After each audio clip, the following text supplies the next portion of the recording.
여러분 안녕하세요. 오늘도 자동차 업계에서 벌어지는 흥미진진한 사건 하나 들고 왔습니다. 시작하기 전에 구독이랑 좋아요 그리고 알림 설정까지 눌러주시면 다음 소식도 놓치지 않고 받아보실 수 있어요. 그럼 바로 들어가 보겠습니다. 이번에 다룰 이야기는 테슬라가 자기네 협력업체를 상대로 소송을 걸었다는 소식인데요. 그것도 그냥 소송이 아니라 긴급소송입니다.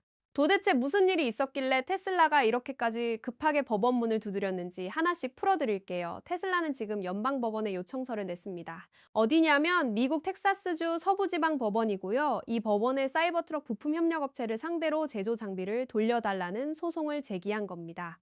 테슬라 측 주장은 간단해요.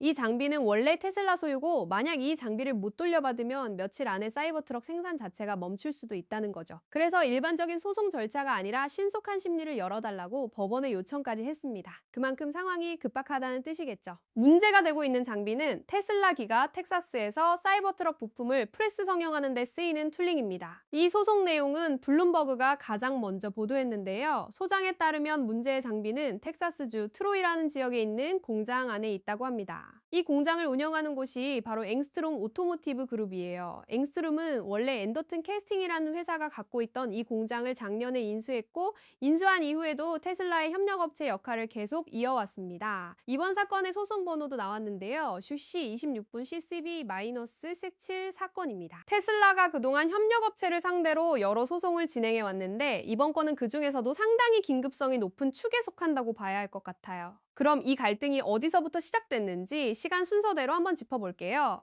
시작은 7월 13일이었습니다.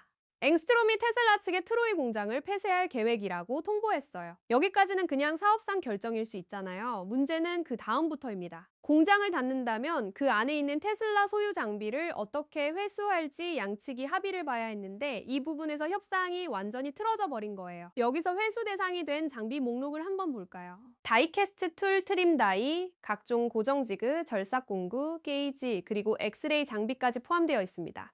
전부 다 테슬라 소유라고 소장에 명시되어 있고요. 그리고 7월 17일 완성된 부품 700개가 출고될 예정이었는데 이 출고가 이루어지지 않았다고 합니다. 소장 내용에 따르면 이 700개 부품이 공장 밖으로 한 발짝도 나가지 못한 거예요. 상황이 이렇게 되니까 테슬라도 가만히 있을 수 없었겠죠. 7월 21일 테슬라는 대표단을 공장으로 보냅니다. 그것도 그냥 보낸 게 아니라 법 집행기관, 그러니까 경찰을 동반해서 갔어요. 그런데 결과가 어땠냐면 이들은 공장 출입을 거부당하고 그냥 돌아와야 했습니다. 여기서 더 놀라운 부분이 나오는데요. 테슬라 측 주장에 따르면 앵스트롬이 공장을 계속 가동하는 조건으로 주당 25만 달러를 추가로 요구했다고 합니다. 테슬라는 이걸 자기네 소유 재산을 담보로 상업적 압박을 가하려는 시도라고 표현했고, 소장에서는 이 상황을 두고 자기네 재산을 볼모로 잡고 몸값을 요구하는 것과 다름없다고까지 표현했습니다. 강도 높은 표현이죠. 반면에 앵스트롬 쪽은 아직까지 이 사안에 대해 공식적인 입장을 내놓지 않고 있는 상태입니다. 이 소송이 왜 이렇게 급한지도 소장에서 확인할 수 있는데요. 이미 고객에게 배정된 사이버트럭 수천 대가 이번에 문제가 된 부품들과 연결되어 있다고 합니다.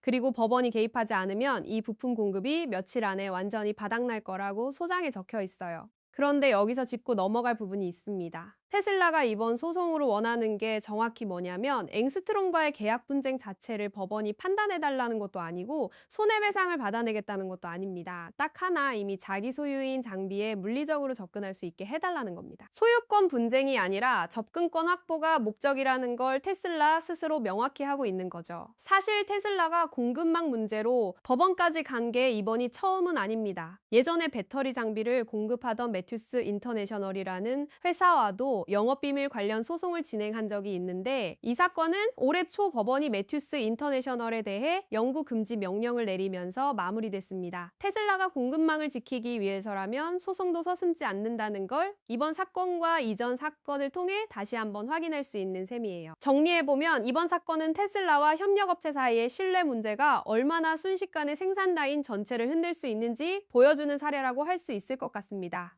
공장 하나, 장비 몇 세트를 둘러싼 갈등이 결국 연방 법원까지 가게 됐고, 그 여파가 이미 고객에게 배정된 수천 대의 사이버트럭한테까지 미치고 있으니까요. 앞으로 법원이 어떤 판단을 내릴지, 그리고 앵스트롬 쪽에서 어떤 입장을 내놓을지도 계속 지켜봐야 할 것 같습니다. 오늘 소식은 여기까지고요. 후속 소식 나오는 대로 T3 채널에서 빠르게 정리해서 가져올게요. 도움 되셨다면 구독과 좋아요 부탁드리고 다음 영상에서 또 만나요.